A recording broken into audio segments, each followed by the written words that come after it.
In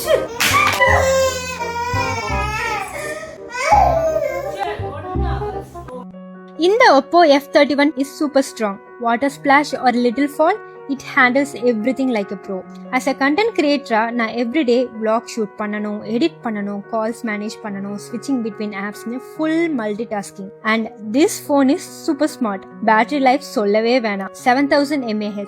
One full day heavy use பண்ணாலும் charge அப்படியே இருக்கும். இதுல ரிவர்ஸ் சார்ஜிங் டெக்னிக்கும் இருக்கு. So மத்த எலக்ட்ரானிக் டிவைஸை இதுல கனெக்ட் பண்ணி சார்ஜ் பண்ணிக்கலாம். So yeah, if you are someone like me, shooting, editing, photos, videos னு scroll பண்ணிட்டே இருப்பீங்கன்னா Oppo F31 is the perfect choice. Strong, stylish and splash proof. இன்னும் ஏன் வெயிட் பண்றீங்க? உங்க நியரஸ்ட் Oppo ஸ்டோரை விசிட் பண்ணி Oppo F31 போனை purchase பண்ணுங்க. Deepavali lucky டிரால participate பண்ணி 1 lakh rupees cash வின் பண்ணுங்க. Oppo F31 made to handle real life moments.